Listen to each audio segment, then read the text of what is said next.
Hey everybody, it's another college conversation. I'm Harlan Cohn. This is Before College TV. And today I'm talking with 4 different students from 3 different universities. Now, let me tell you, a couple of these students are from rival schools. So, things might get ugly. You never know. We've got Clemson in the house, right, Amaria? Yeah. And then some Carolina, University of South Carolina, right? Jackson and Jada. That's what's up.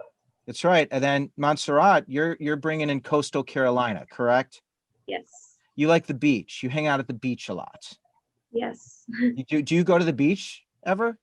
Yeah, there are weekends where I go with my friends, or like my family comes to visit and we go. That's nice. The beach is nice, but you're used to the beach, right? Like the beach isn't a big deal for any of you, is it? No. Not Yeah, really. you're like the beach is Harlan. I'm from Chicago. So like I don't get to the ocean, but you're all living it. You're living the dream. So today we're gonna laugh, we're gonna cry, we might get angry, right? We're gonna bring the rivalry out because how did Clemson do this year? We did pretty good. We did better than USC. So You're talking in which sport? football, That's the only sport there is. basically. Right. Of course. How dare I even ask? Right. How did Carolina do? We'll do better next year, for sure. Yeah, we're in a pandemic, so this is obviously taxing for everybody. Everyone's stressed. So Right. So this is like a write-off year. This year's got a big asterisk. Right. I want to learn about all of you. I want to learn about what you were like in high school. I want to understand how you were able to get to where you are. And you all just finished your first year in college. So if we were to get in a time machine and go back 18 months, you would be in high school, which would be pretty crazy to think that you were just starting your senior year in high school and now you are living life in college. So Amaria, I would love for you to take us back to Westwood High School. Describe high school you so other people can understand. Probably like maybe my first couple of years, I kind of stood in the background, kind of. But as I got older and I got more involved and started talking to people, like I started talking more. I knew more people. That's how I like got into the positions that I got in. I was senior class president. I was junior class vice president. So knowing people and getting to know people, it was kind of something that I had to do, being so involved in high school. I wasn't too loud or too talkative, but I like to have my input because I just wanted to make a difference in high school and just do different things. So I was pretty involved.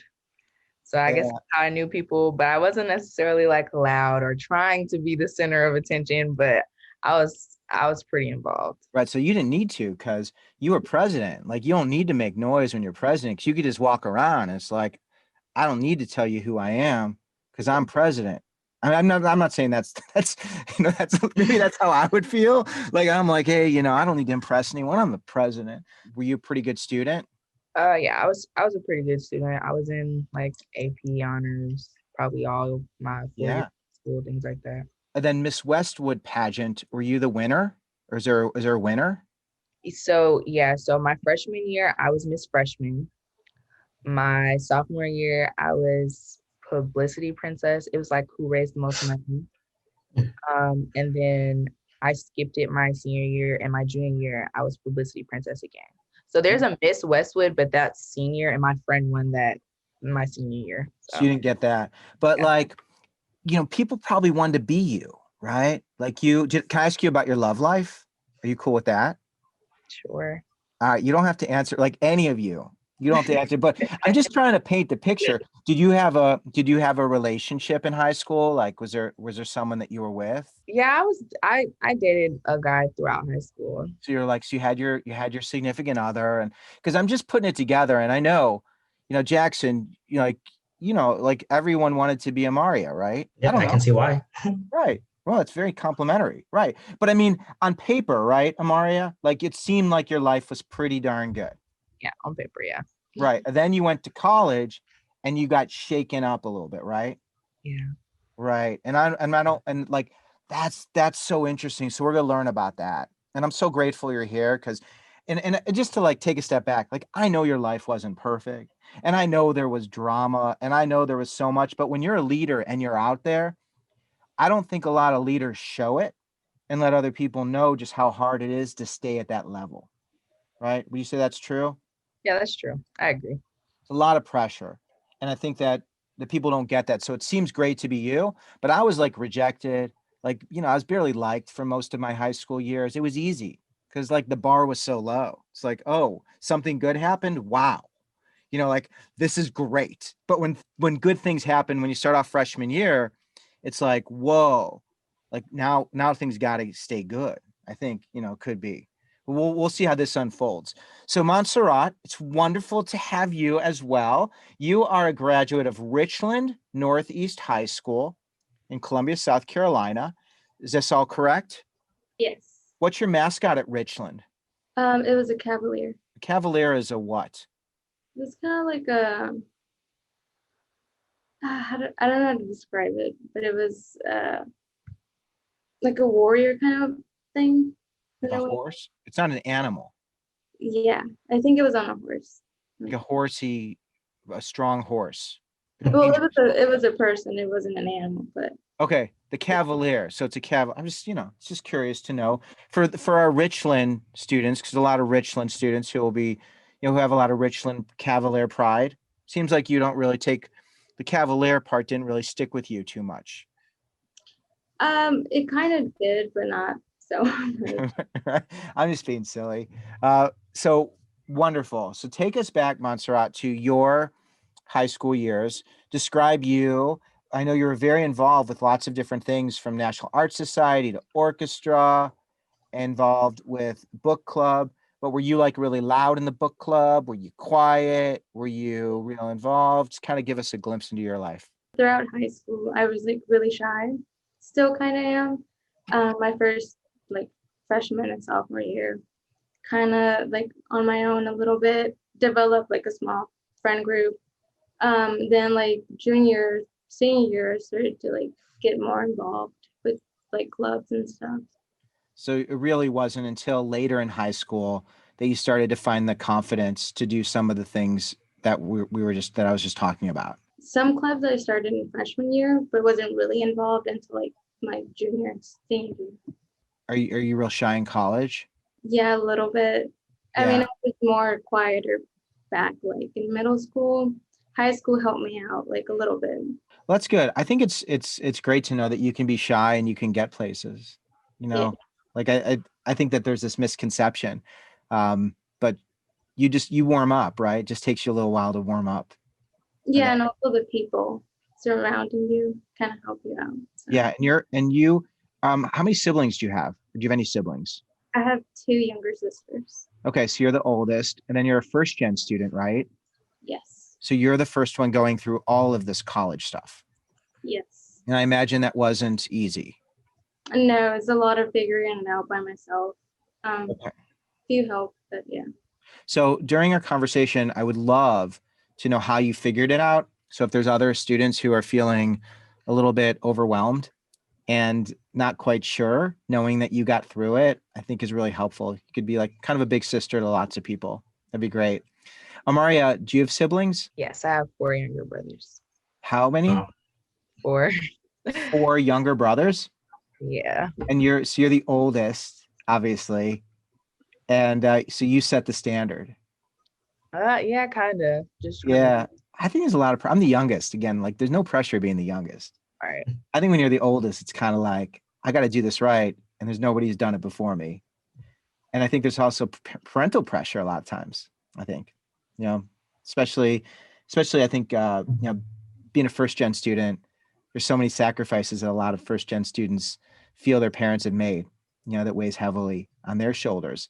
All right, let's move to Jackson.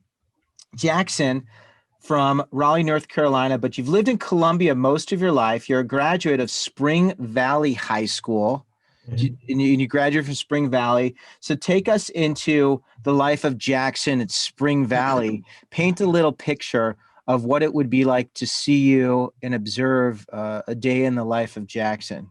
I wasn't exactly popular, but I knew like basically everyone in the school. I just knew that a lot of people in the school knew me or knew who I was. I never really had a problem like expressing my opinion. So people thought that I was the kid who always like answered up if no one was going to say anything. Mostly I did have a lot of really close friends, a lot of people called me the staple because I was the one connecting different friend groups, just making connections with people who hadn't known each other beforehand. What people really know me for, though, like at my school, is the fact that I studied abroad in my junior year. I lived in Germany, learned the language, just acclimated to the culture there, and kind of came back and had to do my senior year and kind of taught some of the people of my school a little bit about that experience and what I learned. Oh, that's so cool. So you can go abroad in high school? Like, how does that even happen? For me, it was an agreement between the US and Germany. It was kind of like to make sure that the allyship between those two countries are strong. So they send like 200 people to Germany and 250 people to America. And they kind of just live for 11 months in the opposite country and kind of learn a little bit about the culture so they can bring that information back and kind of dispel stereotypes that they might have about the other like culture, you know.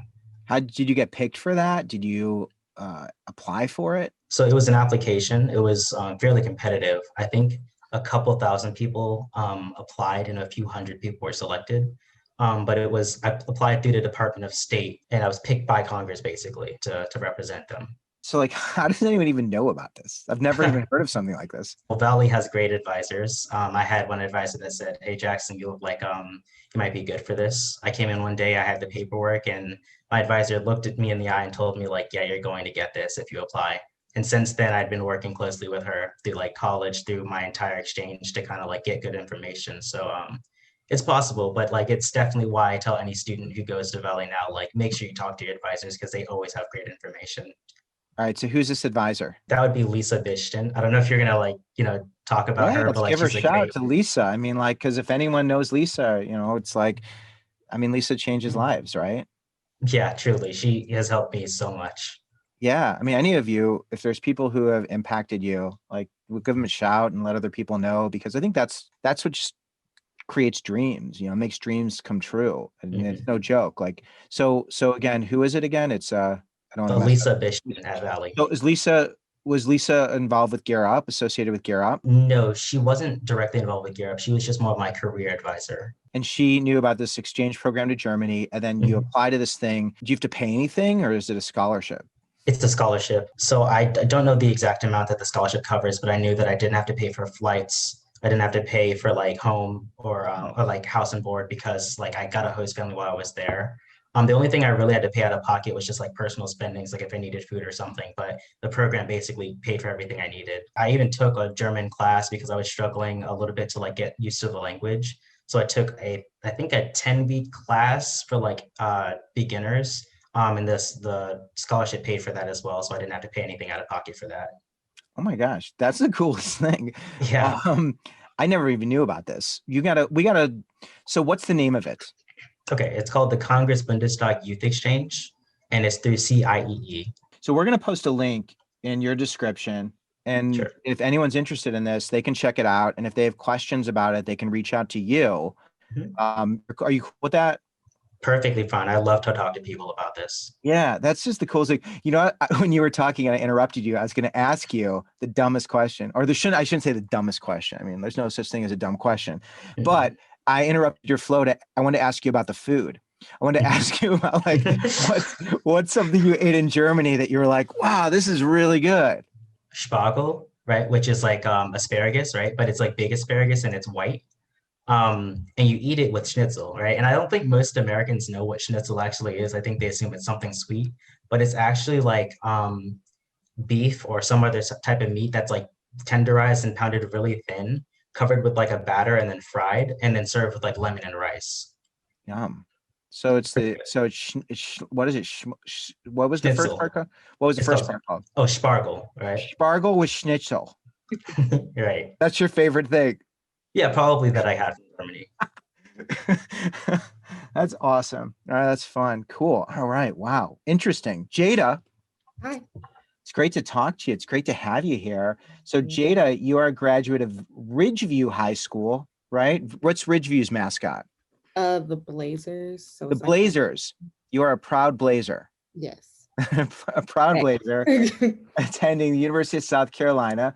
So if you were to take us back to Ridgeview High School, give us a little flavor of who Jada Senior was in high school. I was very involved. I did like multiple different clubs. I started, the main one I did was student council, and I started for my freshman year, and I stayed until my senior year. So I was able to become, sophomore secretary, junior vice president, senior class historian, things like that.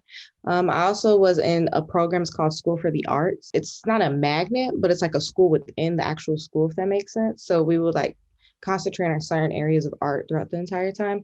And my main concentrations were media art and theater as well.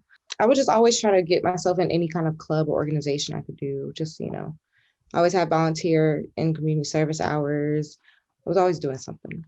Yeah. So you and Amaria would have probably been like running in the same circle if you went to Yeah. the same school. So you could identify with each other. Yeah. Yeah. And Jada, do you have any siblings? Yes, I have a younger brother who is in the 7th grade, and then I have an older sister who's about 24, 25, but she's all the way in Jersey. So Okay. Okay. And then I didn't ask you, Jackson, do you have any siblings? Yeah, I do. I have an older brother. He's in the Navy right now, and a younger sister, and she just went into the ninth grade. Cool. Do you have middle child syndrome? A little bit, yeah, I would say so. You feel like you're not noticed?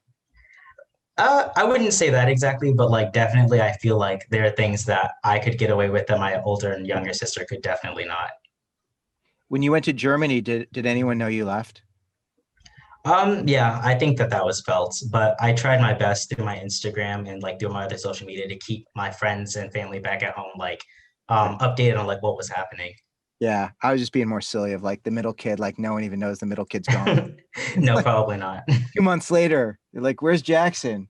Oh, he's in Germany." When he lives in, oh, that's where he is. So you are all living this life in college, and I know that you all were part of Gear Up in high school as well.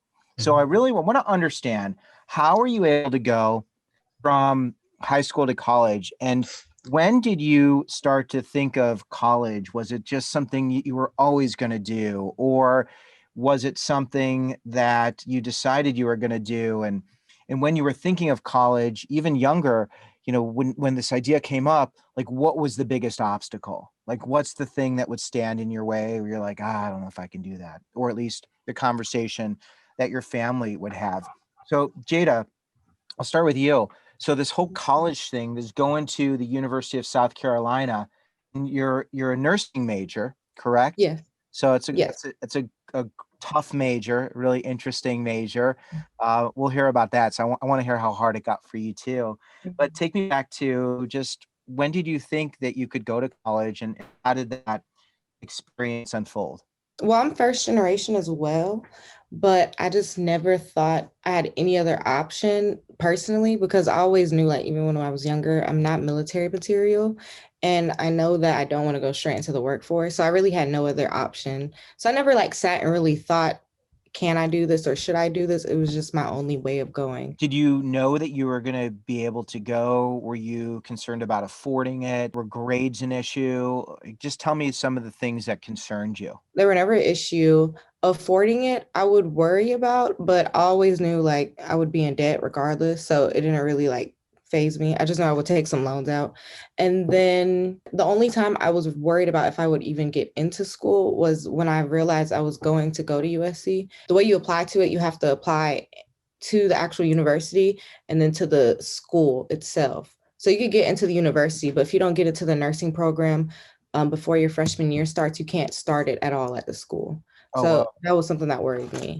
yeah, that's a hard thing to even know what to do. Yeah. Are you familiar with the Capstone program? Mhm. Capstone Scholars? Do you know any of Yes. those people? Um, I know like one or two. Yeah. Does Patrick Hickey still teach there? I know he retired, but I don't know if you've heard his name.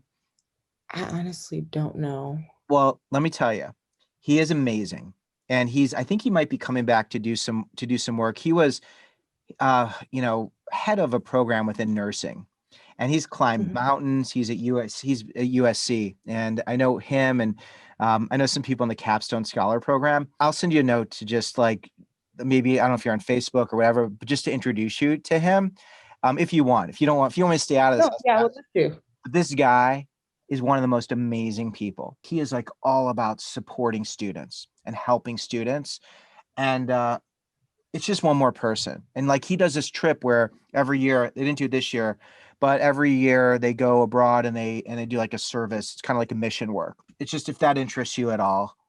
you know, No, yeah, it definitely does. because that's what I love. I love this conversation because it's like, I get to know you and this is for anybody watching this. Like if I know anyone, if you see someone on my LinkedIn, if you see someone on my Facebook or through my social media and you want to be introduced, I'll introduce you. Like, because all I want is for you all to be so happy and so successful. Like that's it. That's the joy. Tell me, how did you go through that process? And if Gear Up helped you, I'm curious to know, like, through the FAFSA, then how much did you get and how much did you need? If you can be specific, I think that'd be really helpful for a lot of people who are really concerned about the money part of this. Yeah, so Gear Up did help me. My Gear Up coordinator, Leah Williams, she would always be sending us scholarships, grants, anything. If I needed help, I definitely went to her setting up my first round of FAFSA because I was confused with it. I wasn't worried about it because I knew I couldn't afford to go out of state and take out even extra loans. So I knew it would be in state.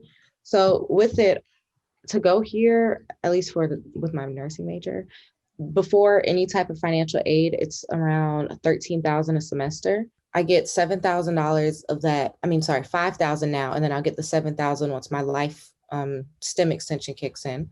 So $5,000, I don't have to pay any of that back. I got $5,500 from FAFSA itself. I can't remember how much is subsidized and unsubsidized. And then, so that's 10,000 right there. And then I had to take out a loan at the very beginning of this year through Parent Plus because I thought my fees would all be covered. But when I checked, I had a remaining balance of like $3,000 that needed to be paid by September, or they would have dropped my classes. So I had to take out that big loan. And that's really how I'm paying for right now. So when people hear that you took a loan and it's like, whatever, $3,200 or $3,300, does that worry you, like paying it back, or are you like comfortable with that? I try to like act like it's not there. So when the time comes, I just don't even act like it's there, honestly, which is not the best way to cope with it. Cause you should obviously like think if you can't afford to go to school, it's $40,000 a year. Do not take out that many loans realistically. But, I did it to a point that this is the most achievable thing I can do. I asked that question in a way where I was, curious to hear your response, but at the same time, that amount is really manageable, especially when you graduate and in nursing, there's a strong likelihood you'll get a good paying job. Yeah, and that's another thing with it too. I know my job will pay back well, and sometimes they do like loan forgiveness. So yeah, I'm just hoping for those things that kick in. Yeah, and I think that are you open to any suggestions? I'm sorry? Are you open to any suggestions? Yeah. Mhm. One thing that I think would be really helpful, and this is for anyone, is when you take out a loan, multiply that by 4, because it's like over the course of the 4 years, and you might be able to get scholarships and some other money, and then you put it into a calculator, like you put it into a loan calculator, and then once you put that into a calculator, you're going to see exactly how much you're going to owe after 4 years, and then you're going to see what your monthly payment will be. So you can estimate, and you can also do this through the Career Center and say, I just want to get a sense of what it's going to be like when I graduate so that I can manage this and make sure it's manageable. And then what you'll see is that amount of money is going to equal, however many hundreds of dollars a month for a certain number of years. And then you'll be able to just have that be part of what you pay every day. And you'll be able to handle that because that'll be part of your budget. So I understand the part of like, and I totally get it. Like, I don't want to see it till I need to see it. Yeah. But you could look at it and it's actually not going to be so bad. And then you can manage it. And I think that has anyone ever shared that with you or suggested doing that? Yeah. I mean, but once again, I try to run away from it. Yeah. I think as a first gen student as well, Yeah. like you don't have parents telling you to do that probably, right? Yeah, I know. Yeah. And all that's new. And, it's a fun thing. It's a fun thing to do because you just fun in the sense of like you have total control and it sounds like you're doing everything right, which is awesome. And the most important thing is to stay in school. Do you think, are you on track? Like, are you going to graduate? Are you getting your stuff done? Yeah, I'm on a 4-year program, and within the end of this 4 years, I'll have my bachelor's of science in nursing. So if I could level it properly. It's a CNA, it's LPN, registered nurse, which is an RN, Yeah. BSN, and then a nurse practitioner. So I'll be right underneath a nurse practitioner, which is like the highest level you could Yeah. get. Oh, you're gonna be great. You're gonna be great. It's just that part of you just got to get through it. Like that's the most important thing. And I mean this with all sincerity, if you are ever like if there's ever trouble, this guy who I know is so amazing. Like there's so many people who can help you because you just want to make sure you graduate and you will. Like I can tell there's no doubt you will. But you know what? It's just one more person in your corner. Was Clemson always where you wanted to go? Was that your dream school? Did you know that was where it was going to happen? I actually was battling between USC and Clemson. I think the thing that really pushed me away from USC is I have kind of an overbearing mom. And she's kind of like, oh, do you need this? Like, I'll drive up here. And she works literally 5 minutes away from USC. And I was just like, no, I can't. So I applied to both. I mean, I applied to USC and I applied to Clemson. But at the end of the day, I think I kind of knew in my mind that I was going to go to Clemson because I didn't want to be that close to home. So. Yeah. Did you tell your mom this? Does she know this? Yeah, she knows that's a big reason why I came here. I mean, I do love Clemson. Like, I love the fact that it's not spread across downtown Columbia because I've lived in Columbia. Like, like it's easier to find my way in Clemson because it's just like a town, like a college town is all it is. Like, it's college students everywhere. It's off campus housing with a whole bunch of college students. Like, I love that about Clemson. But like one big contributor to me coming here was that it wasn't 15 minutes away from my house. Yeah. Well, I mean, that's really important. And then when it came to applying, when it came to getting in, when it came to being able to pay for school, was that ever a concern for you? Gear Up helped me tremendously. Like, they paid for a lot of our application fees. My advisor, Alicia Jefferson, she helped me with everything. Like, she would even reach out to those advisors and they had like codes to where we could waive our application fees. So I didn't pay for, I think I applied to about 5 or 6 schools and I didn't pay for any application fee. Just because I had a great advisor on my side. Like, she helped us with everything. We had like a college application day and they had a whole bunch of waiver codes for that. As far as paying for school, I was concerned, just because my mom or dad, they've already went to school and they're both nurses. So FAFSA gave me nothing. Like, I got nothing from FAFSA. Of course I got life. So that's 5,000, but a semester here is about the same as USC, a little more. I was concerned just because my mom has a good amount of loans, but she kind of did it the rough way with nursing. Like, I know Jada, she's going like 4 year, like she's doing it. But my mom, I know she's the LPN and then she went back and did BSN and then she went back and did masters. So it's like, it was a lot. So I think my mom coming from there, she kind of was just like, oh, well, paying for college is going to be a lot. You're going to be in debt if you don't get scholarships. So I was thinking in my mind, like, I have to get scholarships. So I think that was a big stressor my senior year. I ended up getting maybe 2 and I applied to a lot of scholarships. So, I mean, it was kind of discouraging at first. I took out a small loan because after I got the couple of scholarships that I did get, What scholarships did you get? there is a scholarship for women majoring in science. It's through this sorority for nursing, but it's just anybody who majors in science. And I think it was like 5,000 for that one. That's awesome. Yeah, it was like a first, second, and third place winner. I was the first place, or the second and the third place. Congratulations. And then there was another scholarship that was it was like an essay writing, and that was just like 500. It was just talking about like my biggest struggles. I'm not sure exactly the name of it, but I know my mom has sent it to me, so I can give you the link if you need it. Yeah, we can share this with your information as well. So if there's anybody who's interested in those scholarships, are those more than 1 year? Do those scholarships last, throughout your college? So the 5,000 one is it's just one time. The 500 one is renewable. Actually going to be good after this year. My stepmother she claims me as a dependent and she just got 100% disability. So after this year, I won't have to pay any more for undergrad. Oh, because you'll get the assistance through that relation. Yeah. Yeah. Well, that's great. I mean, it's great that you found a way to do that.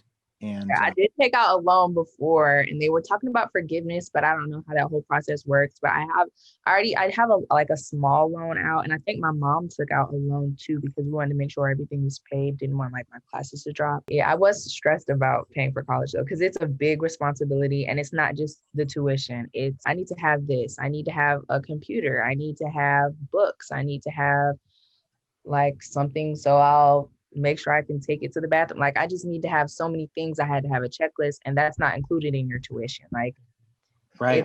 all the things that were just added up. And it was kind of frustrating at first. I made like an Amazon registry. I tried to save, but people really don't express how much it is to actually go to college because my mom, she was online. So I'm probably the first person in my family to go to college and like live here. So it was expensive, but Yeah. You're all living in your, I think are you all in your residence halls now? Like you're all in your housing? Yeah. So would you agree? Did the costs add up? Was there anything that surprised you all? Like Jackson, were you surprised at how much it cost? And Jada? I personally was like, I knew that housing was going to be up there, and also like meal plans were going to be expensive. But like just seeing how much it impacts your overall cost of attending college, it's just it is surprising. Yeah. What about you, Jada?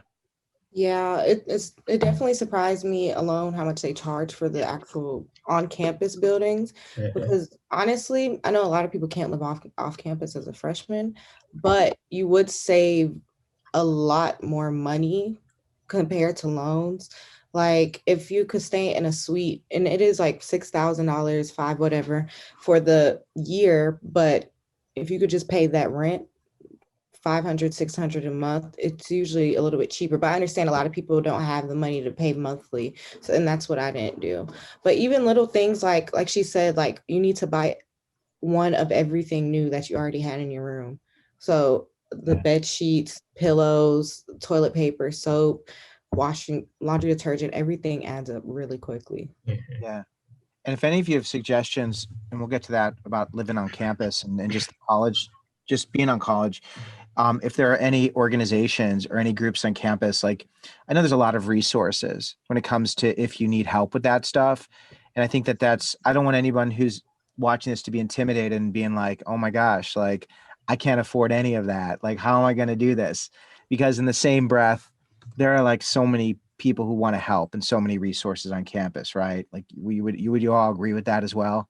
yeah. Yeah. Yeah. It's just when you fall into that place where you don't get that financial aid like in Maria, you got to figure out how to pay for it. But there are ways. And I think that's, I want everybody to always have hope. That's the most important thing. No one you can always get there. Jackson, I don't think I covered you. Like how do you get to Carolina? Like how did you decide you're going to go to college? I think it was in Germany that I looked back at school and I said, after my senior year, because I was in a research program in my high school called Discovery. Um, but I figured, okay, well, I want to do psychology and I don't really mind where, as long as I know that like degree is going to help me get where I need to go. So USC was close to me. It wasn't very expensive for me because I paid in-state tuition. I figured that was the best option. I also actually applied to Coastal Carolina though and was accepted, but decided to go for Carolina just because of how close it was to home. Was that the only reason, just being close to home, or were there other factors? I don't know. I think it mostly did come down to the fact that it was close to home and it was more or less expensive than other options. I don't really think that I would have been unhappy at pretty much any like school, but I was always of the mindset that if I didn't like it here, I could always go somewhere else. So it wasn't really a huge consideration that I had to make of like staying at one place for the entire undergraduate career. When it comes to applying to Carolina and going through that process and doing the FAFSA and all of that, how were you able to make that work? Like, what was that process like? What was the hardest part? Financial aid was definitely the most intimidating. I wouldn't say it was the most difficult, but it was intimidating. There is so much information and so many scholarships out there that it can be kind of overwhelming as to like what you actually need to do to make sure that your bills are covered. But applying to USC was pretty straightforward. It took a while. Obviously, you need to like take time and write the essays and actually make sure that you're putting effort into your college application. But understanding where your money for school comes from and how it's going to apply to your school, that's the more complicated part. I can give you some specific numbers if that'd be helpful. Yeah, I think that'd be great. And people Okay. would love to hear that. USC cost around 13 a semester. And that's And I was let me jump in. That's sure. tuition. That's not room and board. Cause like it's 13 for tuition, but then you got to pay for housing, right? Well, actually, tuition itself, just like the cost of attending school, was only 6,000 for me. Um, Okay. So and then 13 total. So just so other people know, it's like 13 years. So that's with living on campus and tuition and everything. right. Okay, cool. Thanks. So I get 13. No, sorry, I get 11 of that from financial aid. So I got Palmetto Fellows from my SAT score and like my high school placement. I also get Pell Grant from EFC, which is Expected Family Contribution, I believe, from the FAFSA. And then it's just scholarships from the school itself, from USC itself, as well as work study from federal loans. So all that comes up to around 12,000, and that means that I had to pay around 2,000 out of pocket. So that's what my family was able to contribute to my school. That's great. Thanks for breaking that down. And then do you have a job? I know you have work study. So work study means you actually have to work. Right. No, you don't get that money unless you work. So Mhm. what type of job do you have? So I work here at the mail center at USC. I give people their mail and I kind of just like organize packages. I've really enjoyed it so far. It's been actually more interesting than you would think than it kind of sounds. But the work study gives me the opportunity to earn up to $2,500 a semester. So it comes in pretty hefty. Yeah, that's awesome. And you get to meet people, right? Like you get to, when you're doing the packages, you're like, hi, right? Yeah. And then People are surprised like about how many people come in and I'm just like, oh yeah, I know you, like how's it going? You can always have a conversation. But I think it helps you feel a little bit more connected, just seeing people's faces, smiling at them smiling back at you, and kind of associating names to faces. Like I know this person, I know they're in honors, I know they're in capstone. I kind of know a little bit about their life and I can always stop them and have a conversation if I see them walk through. yeah, and you know some of the packages they're getting too. So you can talk about like some of the items looking at the return address. You Yeah, know, if I know like it's shoes or something, I can always ask them like, hey, like what'd you get? They'll tell me. We have like a really nice conversation about that. right. You know a lot. You're kind of like the information hub. You know, that's the package center is the way to go. Jada, I don't know if you've seen Jackson. Well, she's in a different building, right? Yeah, but are you talking about the one right outside the Coliseum? Yeah, I work down there. You've never had to go to the package center to see Jackson. Not yet. Okay, well, maybe, you know, that would be a great thing. You should just have a package delivered and then you could see Jackson and be like, No. "Hey, remember that conversation?" Yeah, for sure. Right. Now you know where to find him. Everybody knows where to find you. Montserrat, thank you for being so patient. I'm fascinated to learn about your experience, how you were able to make it to Coastal Carolina.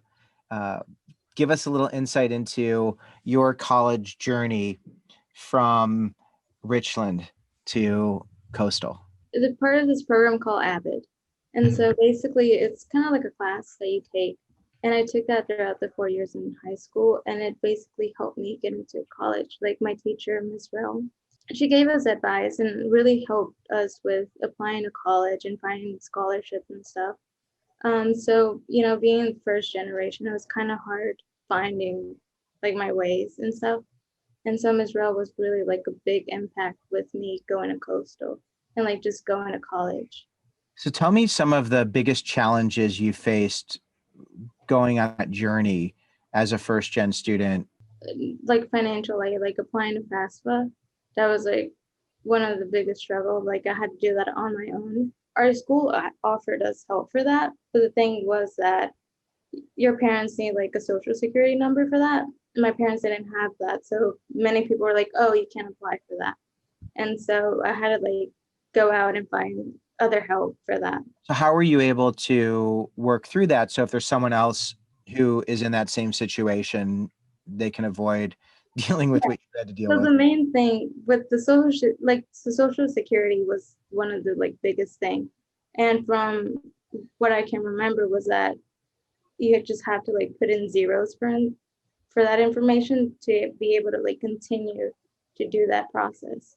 Yeah. So You just put zeros. So the answer was zero. just put zeros. It was Yeah. as simple as zeros.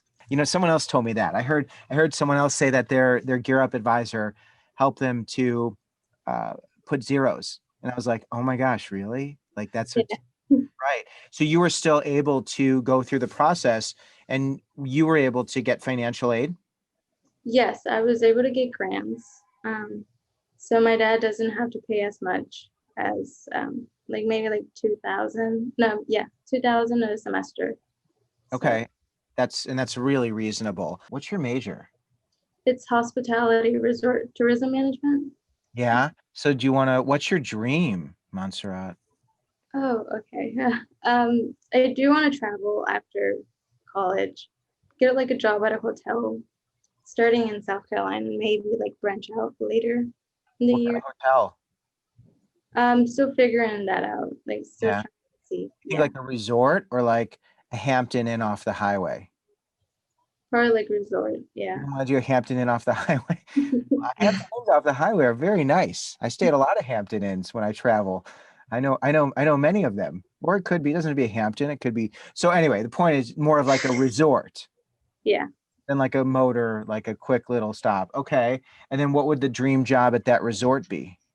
There's a lot. Probably like hotel management or like Yeah. maybe eventually owning a hotel You in the want to own a future. hotel. I love how you've gone from like being kind of like, Yeah. a little quiet to now you're owning the resort. Yeah.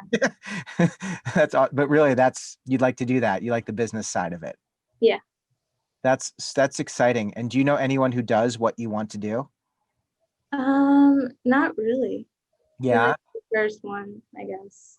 that's exciting though, because um, it would be fun to see if there are any first gen students, first gen founders of resorts. You Yeah. know, because I find that people have like a special connection. You know, and I know that Jada, you're also first gen, and it doesn't even have to be that you're a first gen student. It could be someone from USC or from Coastal Carolina, and having that. Amaria, what is your dream? I want to be a physical therapist or like I have so many different things that I want to do. I just want to help people, especially Black women, because we're very Mhm. like, with the health field and healthcare, sometimes we're passed or looked over. So I just want to be like a helping hand and just help people and help people feel better. Because obviously, like my mom and my dad, their background with like nursing and things, it like caught my interest. I just didn't want to be a nurse because they do all the work. Like they're amazing. I love nurses. Like I love them so much. They just don't get paid enough to do all the work. So that's why I was just like, okay, well maybe I'll do something else. Yeah, so you saw that. You Yeah. you lived No, it. nurses make great money. Like, don't get me wrong, but for the amount of work that they do, like, they should be getting paid what the doctors are getting paid and vice versa. What do you feel? How do you feel about that, Jada? No, I agree with her because, like she said, my mom's a nurse, my grandmother's a nurse. Like, honestly, a lot of my aunts are nurses. I just so happen to be the only kid from my, I guess, you say generation, like with my cousins, brothers, sisters. I'm the only one who actually went to do nursing, but I've seen like everything they had to go through. And like, even my mom, she'll come home and complain about like how she's doing everything. And like, the doctors honestly barely show up sometimes, and they do get paid a lot. Yeah, so you do. So why do you want to be a nurse? I'm just curious if you've seen all that. I mean, you might love it too, and it's a wonderful thing to do. And I want to be like so supportive of nursing in every way. But just from what you were saying and what Amario was saying, I'm just kind of curious, you know, why is that? Why Yeah, that choice you made? yeah, it's a good question. And one thing that really made me question if I wanted to do it was the pandemic and seeing everybody, like seeing from firsthand how like my mom had to deal with it. I have aunts in New York and it was really, really bad in New York, like really bad. And just seeing the news, like it didn't seem like a good, it just didn't seem that smart because it does seem like a career, like, oh, it's rewarding, it's money. But the way that they were treating the nurses, and it was very poor. But I guess I really don't know, honestly. If there are things that interest me, it's definitely helping people, but more so like anything that's related to like holistic or like an alternative like health, it interests me a lot. Like from like I don't use any type of store bought like products a lot. I try to make anything I can, So I guess I really want to do that with nursing to incorporate a new way of health in the healthcare, especially in American healthcare. So that's really what's attracting me to it, of trying to heal people. So not only can you do nursing, you can also create some products and have a Yeah. business side to it. So you can learn as a nurse some of the needs and then incorporate some of your products. Do you have Mhm. stuff you're selling now? Do you sell any of it ever? No, not yet. I would no. I You think should actually get on that, but I know, I'm like thinking, well, like you're in a space where like natural, I mean, people want that, you know. It's even I saw some popsicles changed their food coloring. They're now using, you know, natural colors. They still use corn syrup, but like people are, you know, the world's starting to change and, you know, yeah. so that could be interesting. But you know what? It's fun to talk to you now because the thing is you can also make changes. Nobody has to do exactly what you're doing now. Like we can talk again in 3 or 4 years and see where you are. And if there's something else that excited you that you feel passionate about, then you can do that too, you know, which is exciting. Or you can continue on from nursing and specialize in something else Mhm. and keep moving, which is exciting. But I think sometimes nursing seems safe. Yeah, and that's honestly another reason too, because there's so many things you can do with a nursing degree. You can do traveling, you could do in the actual like clinical hospital, you could just work at an office, you could do telecare from your house. There's like, it's almost like you could never run out of a job, or you can't find a specific area of nursing that will not fit you. So that's what I liked about it, especially because I'm very indecisive. So I'd want to do one thing the next day and the next the other. So I Yeah. guess switch it out. This gives you some security, at Yeah. least in terms of like while you figure that out. And Mhm. you also have to be incredibly bright to be in the classes you're in. And we're going to talk about this first year, how some of you got a little beat up, which I think it will be wonderful. Jackson, what's your dream? My dream is to go to different places, talk to people, learn a little bit about their cultures, and then become a doctor who is able to help them understand how they feel. It's interesting. Is that Siren in your background? I don't know, actually. I can't Yeah. No, it tell. was cool. It was cool because you were talking about being a doctor and like fixing stuff, and there were sound effects. Yeah. It was just like this magical moment where, so you want to be a doctor? Hmm. What kind of doctor? A psychiatrist. Cool. And is there a particular reason why psychiatry speaks to you? I feel like there's so much misunderstanding in the world, you know. So little do people actually understand how they feel, or people are scared of understanding how they feel. And I think if I can be someone that helps people understand their own emotions in a healthy way, then I will have left a positive like impact on the world. How do you feel about your own emotions? Do you feel like you have a handle on them? I would say I do. And I think that it's more the knack for understanding other people that's kind of drawn me towards psych. Like always I've had that ability to sympathize and empathize. And that's kind of what drew me to the health field in general. But when I saw that there was something as interesting as like understanding the human mind, that I was like, no, I definitely have to do something with this. So how do you deal with your own, just speaking from your own world, like how do you express your emotions and find balance? Anything creative. I like to draw, write, listen to music. But I think the biggest thing is honestly just talking to people, you know, sharing those like connections and people sharing with me their troubles, their happiness. That really kind of grounds me to like who I am and kind of gives me a good basis to start from. Yeah. Jada, I know that you've had big changes, being a first year student, being in tough classes, being a first generation student. Like, have you had any like big stressful challenges this year? And if so, can you kind of help me to understand what happened? You know, everything you see on TV, it prepares you for high school. Like, you Mhm. know, the TV shows in high school is not really like that. It's actually very overhyped. But, you know, college is actually the thing that you really work towards. And even like talking to people, they always say it's the best time of their lives. And to come into that and to work so hard, and then for everything to literally, the whole world to be shut down, to not even be able to go to classes, it was very hard for me to like even believe that this was real. And I feel like everything I did was just a waste of time. And, you know, I could have been figuring out something else if this is how it would have ended. So that was definitely an issue. So going back to high school, you worked so hard, and then there was COVID, so everything kind of abruptly stopped, and that Mhm. made you feel like you were wasting your time or had wasted your time. Is that what you're saying? Yes, definitely. What was your most uncomfortable experience once you arrived? You know, how were you able to find your way? I guess the most uncomfortable thing would be because I have a roommate in the actual suite. So it's two people in here. Actually finding my way, I wasn't too uncomfortable because I had like, a cousin who went here, or my gear up coordinator. She was always a call away. I was like 15 minutes, 20, 30 minutes away from home. But it was really just that learning to, and especially with us not being able to have classes in person. So we were just living here all day long. Like, Yeah. So just that adjustment. So Mhm. Omaria, you alluded to your first year was really challenging. Can you share some of the struggles you faced this first year and how you got through it? So I actually had a very, very rough freshman year. I just really lost motivation once the pandemic kind of hit. I just kind of felt like what Jada said. Like I felt like everything that I did and everything that I worked for was kind of for like nothing. So when I got here, I mean, of course I was excited to be here, but it was hard to find friends. We couldn't really go out. Everything was really restricted. Like, I'm at a PWI, so it wasn't a lot of people who looked like me. Like it was just hard to find those connections, to find those people. I was just kind of unmotivated with school. Everything, it kind of went like down the drain. I had to retake some classes. Like it was bad. And I actually went through some like depressive moments, and I actually had to see a therapist and like talk to somebody about Mhm. things that were going on. I'm thinking also that moment where you actually take the step. Like, did you go to the counseling center? Did you walk into the academic success center?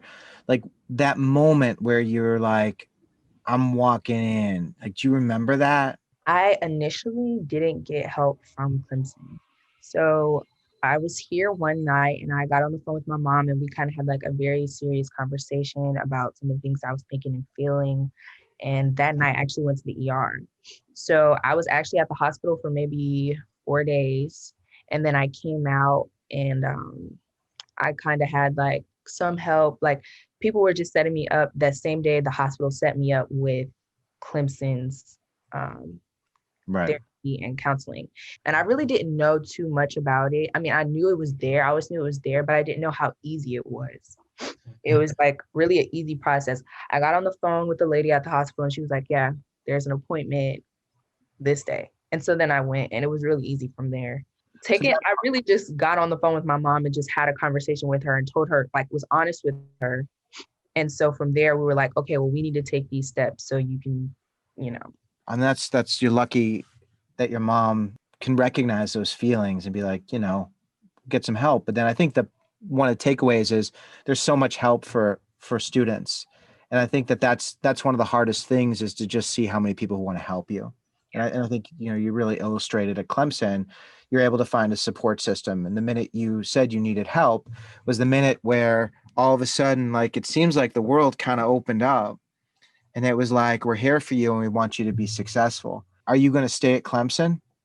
yes, I'm gonna stay at Clemson. I love it here. It's a great environment. The people are just super, super nice. Um, it's great. I love Clemson. Yeah. So Can you see, and anyone can jump into this, but can you see why so many students leave their hometown and then come back, after that first semester or first year?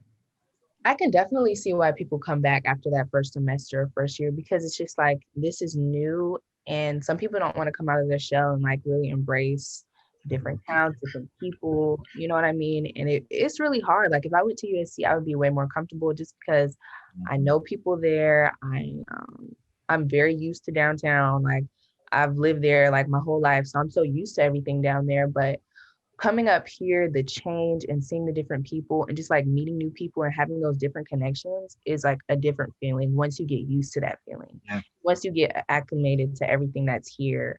Um, but I can see why people kind of get like discouraged because you're like away from home and you're out of your comfort zone. But getting out of your comfort zone is probably like one of the best things to do in college because you're going to be doing that for the rest of your life if you want to be like really successful. Yeah, you had an amazing year. I mean, just listening and reflecting, what you learned and what you'll carry with you the rest of your life is something that you couldn't learn that any other way. Yeah. It's like it's painful and hard and difficult, but it sounds like you found your places and you found your people now. And, I want to speak to one other thing, and I'm going to get to you, Montserrat, in just one moment.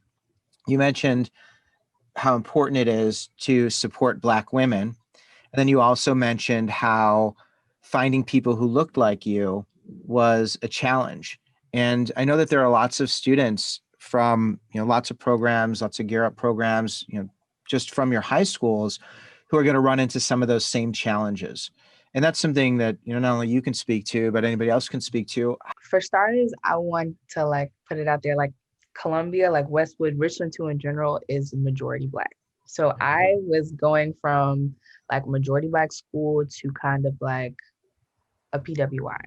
And I was aware of the culture shock that I was going to have, but I don't think I was wow, I don't see anybody out there who looks like me. Really, the biggest thing that I did to kind of find friends and connect with not only people who look like me, but other people, because, talking to new people and learning new people, it's great. There's this thing called connections at Clemson. They all live in one same dorm. We go to meetings, we do activities together. So you can apply for that. And I think they might have something similar at USC, but I'm not sure. So don't quote me. But I think my friend mentioned something like that. When your school is hosting something, I would say to go. Just try it out just to see, because many people from different backgrounds that you've never seen, all different grade levels, are going to be there, and you can really talk to people and connect. I met this girl from Ohio, and she's a junior, and I would have never met her if I didn't go to that movie night last Friday. So it's just getting out of my comfort zone, going to places, and then kind of finding an activity that you enjoy. And maybe they have a club, because there's thousands of clubs on campus. And then you'll have that same interest with somebody. If I start a club and it's a fashion club, and then me and another girl from totally different backgrounds find each other, and even though we might be totally different, we still have that one same interest. So just finding people is really easy. There's lots of easy clubs. They have SJ at Clemson, just like they do in high school. So it's really easy to find people. You just have to put yourself out there a little bit. Yeah, that's hard. Does anyone want to add to that? No, I definitely agree with her with trying to go to clubs or any events hosted. Specifically, if you are feeling you're not feeling included racially, because that's honestly something I can see, because Ridgeview was a majority Black school. And then even the side of Columbia I was on, it was majority Black, but then it was also Hispanic people. It was more diverse. It was way more diverse. So seeing this, it really did shock me, because I always knew, but I didn't really, really, really know, if that makes sense. But just trying to go to things we have something called AAAS at USC. It's an organization for, Black students just all around. They host many events, workshops, things that get people together. There's an organization called Savvy. It's related to Black women, and talking about natural hair and things along those lines. So it's always something. You honestly, the school's not going to come to you and tell you all the time. You have to look for it. Always actively look for it, and you will find it. Jackson, you have anything to add, or Montserrat? Amaria and Jada already said, getting yourself out there is the biggest thing. USC is predominantly white, so it is kind of weird to see not many people who look like me. But I think I was fortunate because over the summer, this program called MAAP, I believe, was reached out to me and said hey, would you like a mentor, while you're transitioning from high school to college? And I said yes. And through that organization, I found the Black Honors Caucus, which is just a group that lets African-American students, talk about politics, religion, anything that interests them. And it led to me being an executive member of the Black and Abroad Gamecocks, who encourages people, or African-Americans, and basically anyone, to go abroad because of the experience that it brings. So putting yourself out there and really just being open to, to things that are out there, going outside it's so helpful. I don't know if you guys can see, but right here there's a little plant. There's a little succulent. His name's Reginald. And I got him just by walking to work one day, and someone said, hey, you want a plant? And I go, yeah. Do a little bit of research, and now Reginald's been with me for about a month. And there's just so many interesting ways to get involved in campus. You can't be scared. You have to go out and just find things.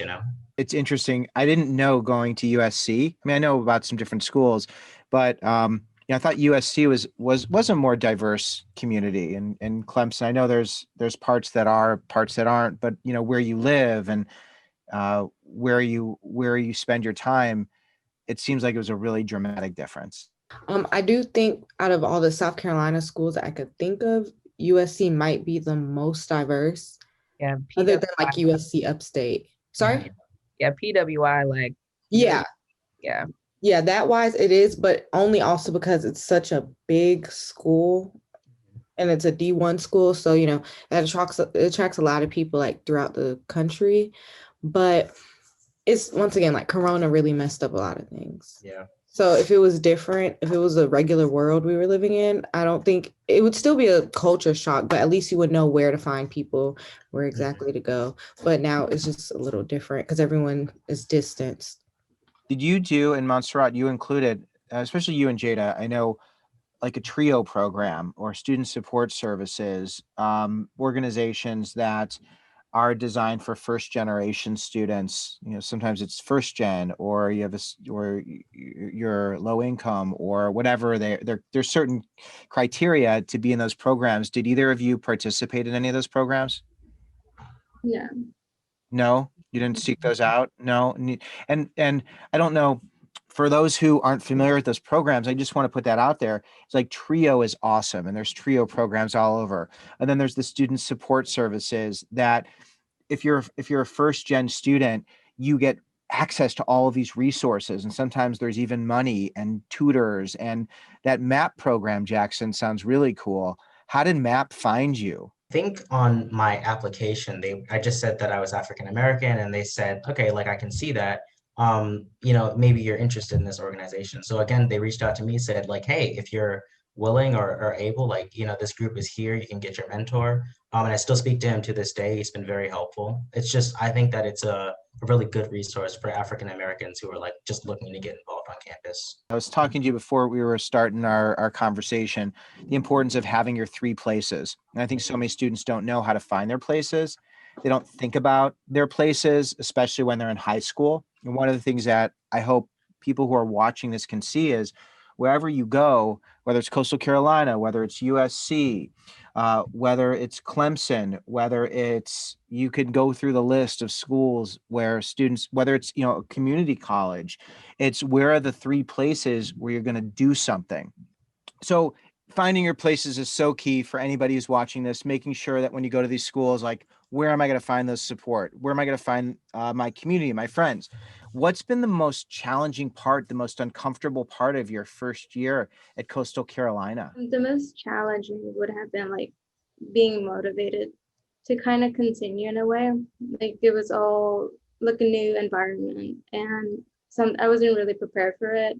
So just trying to like get more motivated into like doing my work and like continuing. I guess also just finding people to like help me with that has been a struggle too. Was it a little lonely arriving in a place where did you know anybody there? I had a few friends from high school. Well, I didn't say friends, but I knew them. But usually my roommates were like a great help too. So did you know your roommate, or was your roommate a stranger? It was a stranger, but I met her in May around. And so that's when we like started talking throughout summer and stuff. So how were you able to find friends your first year in college? Through them, to be honest, yeah. So your roommates were really the most important part of Yeah.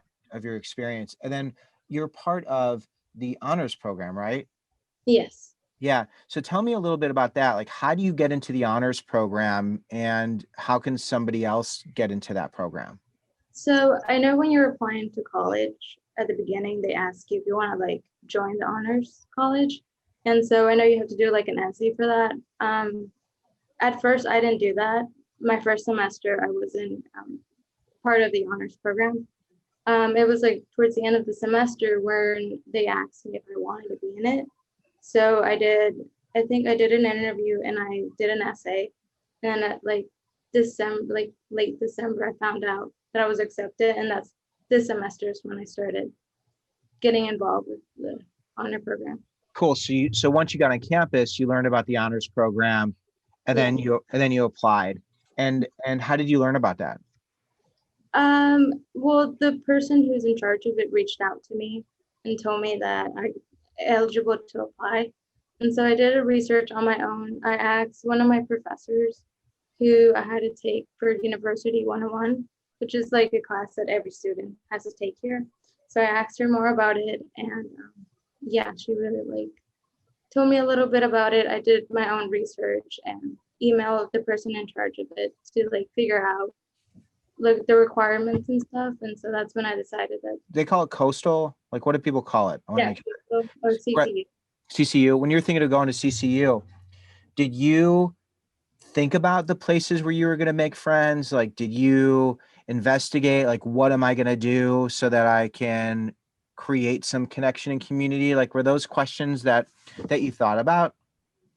Yeah, I had planned to join like clubs my first year, which I joined two, but I wasn't really involved in it. And I had to do also with like the pandemic and not being able to like actually go to the meetings, and it was like Zoom meetings. And so I was just kind of like, I was really involved in high school, so maybe I'll take this year to just focus, I guess, on myself and my like grades and stuff. I know you were really involved, Yeah. like you did a ton, and Avid's a great program. I know you talked about Avid, Yeah. and like, that's amazing. And you were so supported through Avid. And then when you get to CCU, not having that support, like, that's the part that I think is really hard. Like, Yeah. how do you deal with that? Well, like my greatest support is my parents. They like really like motivated me to continue. But also like Europe, Miss Moody has always like been in contact with us, checking up on us.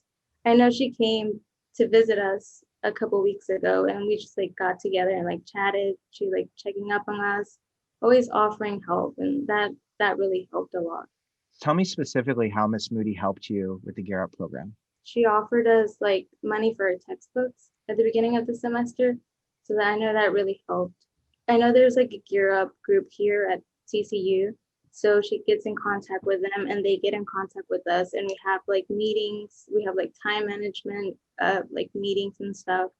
And so she's always like emailing us to check like if we need help or like need anything, always ask for that.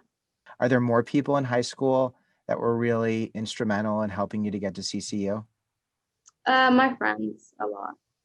They Yeah. were supporting, yeah. And you're Kind of still, kind of motivated me to go to college too. your friends motivated you to go to college? How so? Well, for me, like college wasn't the plan, but like they like talked about it, and I kind of like got motivated a little bit. So why wasn't it a plan? Being first generation, not having that, I guess, like role model to be like, oh, they went to college, and they like have no one to talk about it with me. It's kind of hard to be like, oh, do I really want to do this, like, or like, do I want to take another path and stuff like that. So your friends, are they all in college too? Yeah, So you hung out with people who went to college. So you went to college. yeah, in a way, yeah. Right. So if you hang out with people who are doing certain things, would you say you end up doing those things? It really depends, because with them, they were like, oh, well, you can do this. They really helped me find like what I was passionate about too. So I was like, I do want to like do business and travel. And so I know I can do that without like going to college, but I felt like I kind of needed that for me to, be proud of myself and kind of just like be that role model too for my sisters to Yeah. motivate them later. Have you thought about stopping or going home or quitting? There are times, but like, I mean, at the same time, I kind of like glad that I'm in college and doing this. Yeah. Or how do you stay? Why do you decide to stay? Well, I'm starting to like it a little bit, like college and like learning about more about business too. Also, my family is like a great support, and with my sisters too. Like, I want to be that motivation for them later in the future. When it comes to the first semester, and I know you had an unusual one, the parts where it's really hard and lonely, like, how do you get through that and continue to stay? Because I know there's so many people who don't. and really struggle with that. I mean, you're amazing and you're so relatable, but you like stuck it out. So I'm trying to figure out like how do you stick that out? And if you can, answer that, like how do you do that when it's really hard and really lonely? Yeah, I just talk to people. I have a cousin too who's in college. He does sometimes like feels like that too, and I talk to him about it. That really helps, just talking to people. You didn't know it could be so hard at first. No. Did any of you know that? Not really. I don't think so. Mario, you sure didn't. I just didn't know how difficult. I knew like people were saying like, oh, it's gonna be difficult, it's different, but it's like different in more ways than one. Mhm. Yeah, I mean, totally. It's like physically, emotionally, socially, financially, academically. I mean, it couldn't be any more all at once. I think that part of everyone recognizing how long does it take? What do you think, Jackson? How long does it take to really start to get comfortable? I would say for the average person, probably about a semester and a half. Once you start getting like halfway through that second semester, you think, okay, I can do this. I know where things are. I know who I can talk to, how my classes are going to go. That's when you really start to think like, yes, this is college and like I am here.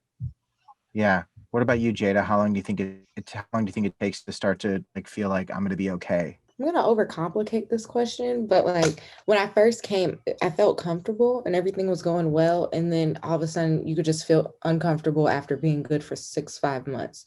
So for me, it's really random. Like everything, I'll be going good, well with my classes. And then like everybody said, you just randomly lose the motivation. Things happen in life. And you get to that point where you're just like, I don't want to do this anymore. But in order to get back to where I had to talk to people, different people as well, people who already went through this, like, neighbors or older friends who already went through college, people who are going through it now with me during the pandemic. And then, also even people who didn't even go to college, because it's about getting everybody's perspective. And, regardless, in the end, they just all say the same thing, that, you have to keep going. And it's not even just a matter of because we said so, but it's just like, life is going to get very, very, very rough. You have to be able to show up on your hardest days and perform just as good as you would on a good day, because then you'll succeed in anything. Yeah. So just talking to people. And I think that's hard because you don't always know who to talk to. Like that's the thing. Yeah. It's like when you're new, it's like, who do I talk to? So those RAs, the peer mentors, those leaders, you said you met other friends and you would just like talk, like walk up to them and just be like, hey, like I'm having a crappy day, or like, what would you do, Jada? I would more so relate it to like a specific area. So if it was like, I'm having a terrible time in this class, I don't know what's going on, I would just ask like, do you know what we're learning? And most times everyone would say no. So we could relate on that. And then, stuff along that, Yeah. For people who are worried about getting bad grades, it sounds like a lot of you have gotten not so great grades. Yeah. So like that fear of like being an achiever and then all of a sudden not doing well. Amari, I'm watching you as I'm talking. How bad were the grades, and what advice do you have for someone who's worried about their grades in college?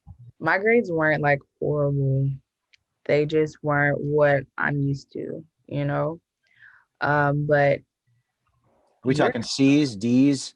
I'm talking like CVs, yeah. So like not every You never class. got a CD, right? Like C's and D's, that's not what you got. Nah, not for like the actual grade in the class or anything like that. Where I'm like flunk a test, I'm like, wow, I tried. I thought I knew what was going on, but Yeah. it in college, it's just like, yes, these things are important, and yes, you're paying for it, so have that in the back of your mind. But also, to kind of just alleviate some of the extra stress, kind of just roll with the punches, because you're going to fail in college. Like you're going to mess up on a test, or you're probably not going to understand something. I think the best thing to do is just like, once you see that you are not understanding, like, you ask for help, because college is fast paced. Like they're going to keep going regardless of if you understand it or not, especially like your freshman classes, because they're bigger classes. So I think that just asking for help when you know that you don't understand it is the best thing to do. And also to kind of just understand that you will get some bad grades and it's okay. Like, it's perfectly fine to get bad grades sometimes. Don't stress yourself out, but also know that you are paying for it and know when to reach out and get help because things can go bad fast, but don't get stressed out if you get like one little bad grade here or there. At the end of the day, everybody gets bad grades. Everybody's going through trial and error in college. So it's just like, you'll be okay. You all agree with that?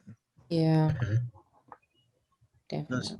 those organic classes are rough. Those science classes are tough. I mean, you're all taking those, right? Yes, Those are weed out courses. Yeah. Yeah. they really are. I They mean, like, really are. how do you get through that when it's just like, I mean, those are just so hard. A lot of people don't continue through those.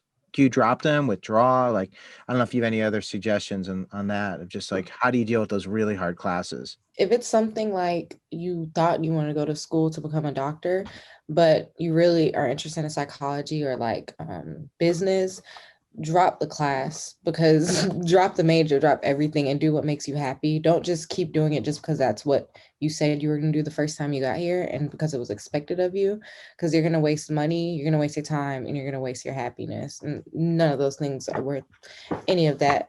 But with trying to pass it, I mean, you can always retake a class. Like, nobody talks about that in college. Like she said, like, you're going to fail. Like, there's going to be nights where you're going to fail an exam and go out bowling like nothing happened.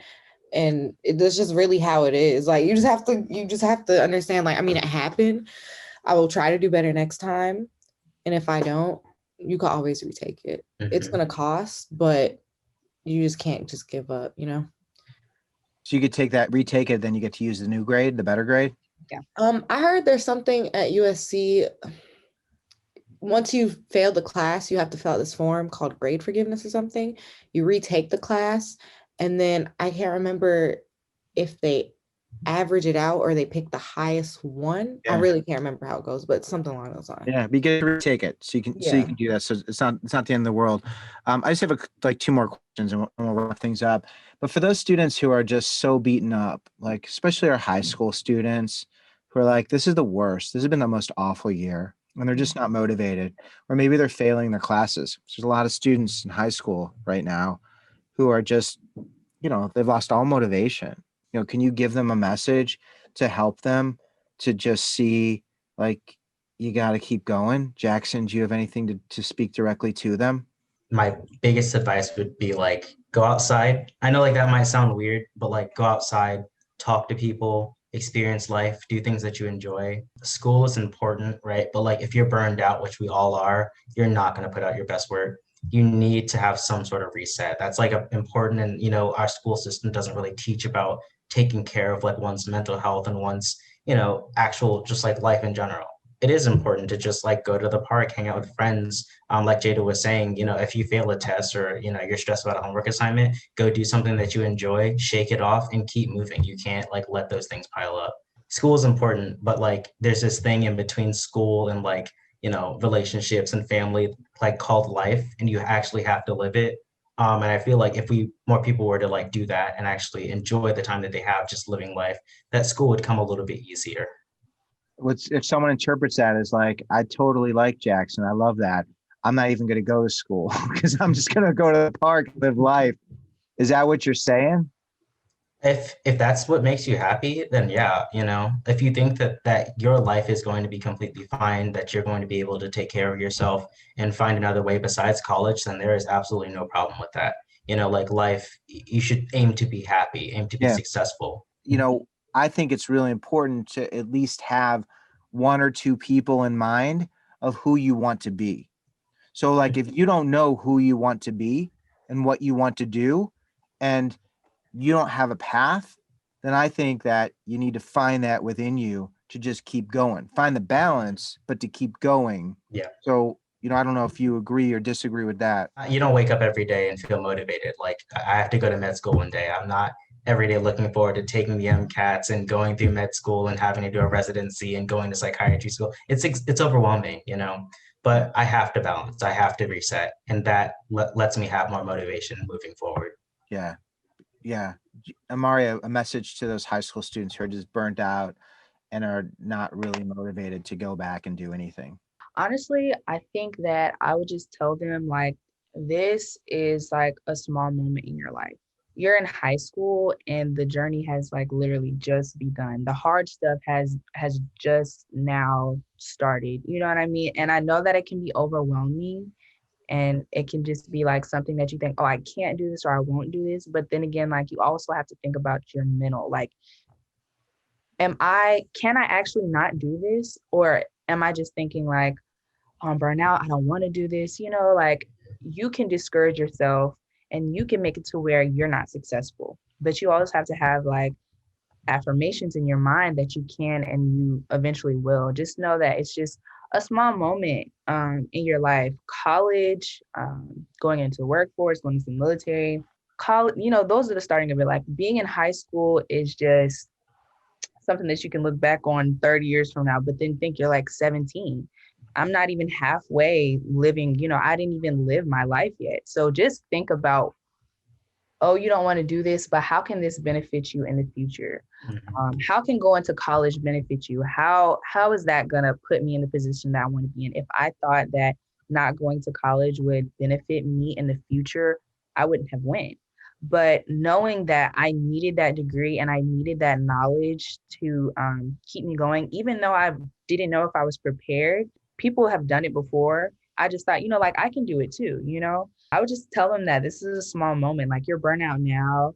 Maybe take a little reset button, but really think about your future, think about the things that you want in life, and just try to understand what's going to benefit you. Yeah. And Yeah. talk to people. So I Yeah. think that's the best advice. Yeah. Anyone else have anything to add? Montserrat, do you have anything to add to the students? I know you were someone who was on the cusp of, college was something that wasn't really that important, but you were with these friends and, finding the motivation to go to school and just graduate and just show up. Do you have any advice for those students? I mean, just like finding what you're passionate about. And most of the times when you like find what you're passionate about, it kind of like helps you figure out what you want to do in life and like figure out who you want to be and stuff. So I know for me that really worked. Finding that passion, that thing that motivated you. I think that's the problem. It's like so many people don't have that thing right now. Yeah. They're so burnt out, they don't even want to find that thing. And I think what I was looking for with all of you is just, gosh, you're here, like you're getting through it, and you got rocked this year too, but like you're just getting through it. And I think you being in here and showing up is that, it says so much. But I didn't know if there's like magic words, like that's what I was trying to see if like, I was just trying, like, is there some magic? And maybe there isn't. I don't know. Jada, do you have anything to add to that? It's really your mindset, but you have to really believe it. Like I'm a very like optimistic and like more positive thinking person. I always try to think of the best case scenario with absolutely anything, because most of the time it's going to happen that way. Whatever you think of a situation, that's what's going to come to you. But with the burnout, with me doing that, I try to like mask all the issues, like, oh, it's fine, I'll figure it out later, or and whether it was like, my own mental health, school, just interpersonal relationships, I would always try to just mask it. But you have to acknowledge when it's wrong, because my problem was I didn't really sit down and like say, okay, this is actually a problem. I'm not happy doing this. I'm not happy with that. Faking it till I made it to myself, until I eventually snapped. And then everything was just miserable. I was just down. I had lacked every sense of motivation. But just to get out of it, it just kind of happened. So You that just was have to, this year where you faked it, you kind of were like pushing things aside, and then 5-6 months in, the weight of the world just crashed. yeah, yeah, definitely. But I'm getting out of it. I mean, definitely because the semester is about to end. So that's really keeping Yeah. me motivated to just finish and go. You just have to, always claim that mindset and truly believe what you're saying. Just getting through it. It sounds like there isn't any magic. It's like everybody's just got to get through it. Yeah. Right? You got to get through it and talk to someone. And you're all here. If anyone wants to talk to you and reach out to any of you, are you cool with people sending you a note, find you on social media? We're going to include all that. But if they have questions about anything we talked about, are you okay answering those? Of course. Yes. For sure. Yeah. Yeah, I think that's like 4 more people who are in your corner. And you don't have to be a student who's from Spring Valley or Ridgeview or Richland or from Westwood. You could be, a student from anywhere and just reach out to all these people, like, because they're here for you. And I think that's, I'm here for you too. And that's just what we're communicating with this. It's like, we get through it and then good things happen. I love that, Jada. How Yeah. good things happen. Like you get through it, and you've been through a lot this year. So I want to know one thing, and you can be real quick. One thing you're super proud of this year. One thing that you look at and you're like, yeah, I feel really good about that. That makes me feel good. Montserrat, do you have something that you feel really good about? So last semester I made it into the president's list. So I was really proud of that. What's the president's list? It's like students who made A honors throughout the semester. So Good. That's amazing. Congratulations. thank you. Yeah, that's a really you are you're remarkable because I can see, you're a little quieter in some ways, which is not, I mean, it's wonderful, but but you kick ass, you know? Like you're like in stealth mode, like I'm just so curious how you like came here, you didn't really know people, you got lucky with the roommates, which is great. But then but then your gear up, it was your gear up advisor who's been really pivotal, right? That's what it is. Okay. I always try to find the secret sauce. I always try to like decode, like, how do these students, how are they so awesome? Like, how do they keep getting through this? Because what you're doing is hard. Like, this is hard. Most people can't do this. Most people don't get through this. So it's awesome that you're here. So, okay. Amaria, what's that thing that you're so proud of when you look back at this year? I guess I would say how I came back. Like I had a comeback. Yeah. So I think that's like my most proudest moment, just getting out of that bad time. Well, that's great. Once you're there, once you see it, once you're down, I mean, like, sometimes you got to go there to know what it's like. And then it's like the world opens up, like what you went through. I have so much respect for, and thanks for sharing all that. What about you, Jackson? What's something you're proud of? I'd wanted to live in an Asian country like basically my entire life. And this semester, I was accepted to a program in Japan, so I'll be able to spend a semester there. I think fall 2020, or sorry, spring 2022. So I'm looking forward to that. Okay, so we'll have to revisit you we'll have to like catch up with you after that. Sure, yeah. Because yeah, you're doing such cool stuff. I find it so interesting. And anybody who wants to go abroad and travel, like, you can do that, right? Like, people can do that. Like, they don't get that. You can do that. It's accessible, and people will give you money to do that, right? Yeah. It's much more accessible than a lot of people think. Yeah. So if any of you have a dream of traveling, Jackson can be your hookup and like helping you to find those resources. Jada, what's one thing you're really proud of? This second semester, I was able to land a job as an undergraduate research assistant to a lady who works in the nursing school. Like she works in the building there. So that was really good because it started me with a really good connection towards, research and related to my career.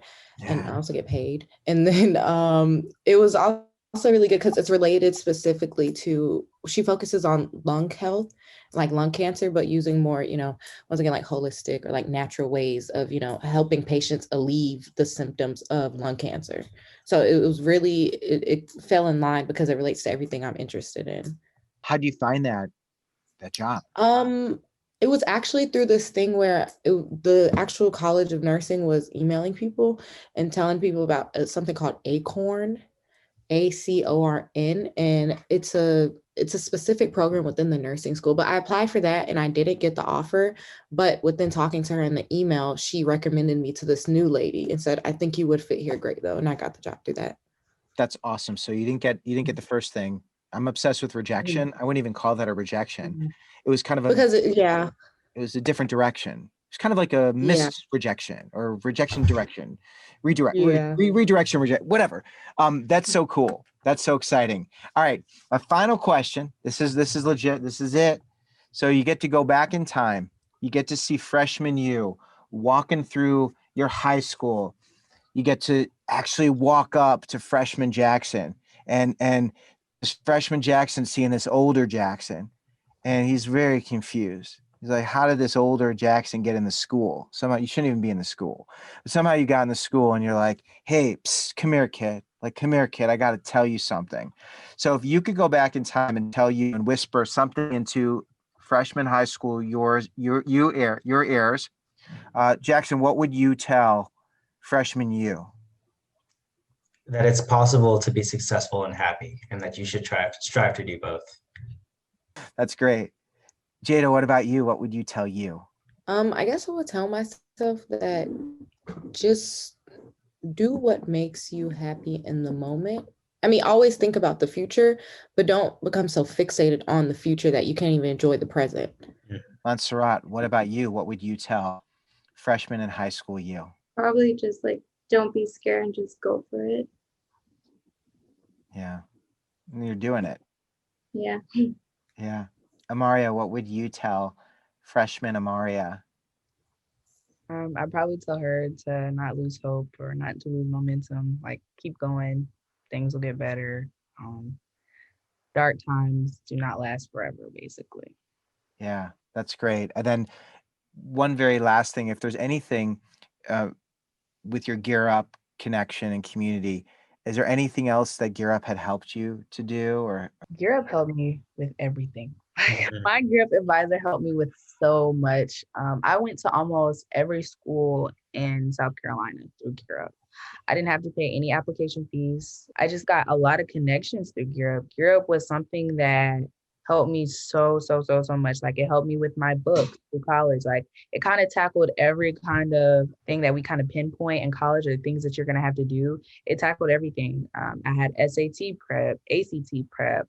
I talked to people who were in college and like freshmen, and they gave me advice too. So Gear Up just kind of hit every mark. It kind of prepared me way more. Like if I didn't have Gear Up, I wouldn't have been as prepared for college, or knew like some of the requirements, knew what people were looking for, the FAFSA. Like all the information that I got about college was through Gear Up. Not really like my school, not really like my advisors. My Gear Up advisor was who helped me through college, was who helped me to get in the place that I am and why I'm at Clemson, is because I had such a great Gear Up advisor. who is that again? Alacia Jefferson. Yeah, that's awesome. Jackson, do you want to add anything about how Gear Up helped you? Gear Up honestly just taught me the importance of flexibility when it comes to school and comes to careers. I guess so many kids are kind of taught like you have to pick one thing and you have to do that for the rest of your life. You have to pick one school and you better be happy there. But there are just so many places, so many things for you to do, so many people for you to meet, that like it would almost be a shame if you really felt like you were trapped in one career or in one school. Try things out. If it doesn't work for you, you can always move on. And that's probably the most important thing that I think Gear Up has taught me. And my Gear Up advisor was Deronda Blasting Game from Spring Valley. That's awesome. Jada, do you have anything to add about how Gear Up helped you? Gear Up definitely helped me, and especially with being first generation, like even something as simple as my Gear Up coordinator was willing to sit down with me and my mom, like during school, like I had to get signed out and have a meeting to explain financial aid, what will happen, how I can afford to pay for it, or what schools I might go to, or things like that when I was really lost on what I wanted to do. Most of my scholarships I got, honestly, all of them came from Gear Up, only because she told me. I was able to really tour the school through Gear Up, everything. And the same thing, like textbooks at the beginning of this year, I was able to get that through Gear Up. And then they're offering a free summer course. I think it starts in like 2 weeks, honestly, University 201. And that came from Gear Up too. You could have the coordinator there, but you need to build a very like close personal relationship with them, so that even after high school, when you try to contact them, they'll know what to do for you. Or sometimes I don't even have to contact my Gear Up coordinator. Her name is Leah Williams. Sometimes she'll just call me and tell me you should do this. Like this, for example, she told me you need to do this. And I said, okay, I'll do it. So definitely build a relationship with them, so they'll look out for you more than you would even expect them to. That's beautiful. Montserrat, do you have anything to add to that? They did like college tours, and that really gave me an opportunity to like figure out which college I wanted to go to. That's how I discovered about Coastal and their hospitality program. So it's a great help. Awesome. Well, you are all fantastic. I mean, this has been an honor to have the chance to visit with all of you at this point in your life, seeing what you've done and what you've been through and how you continue to persevere. Is there anything else anyone wanted to add before before we sign off or clear up anything that you talked about? All right. I always want to give everybody that opportunity. So for anybody who is watching and listening, if you want to reach out to Amaria or Jackson or Jada or Montserrat, you have all their information. They would love to hear from you.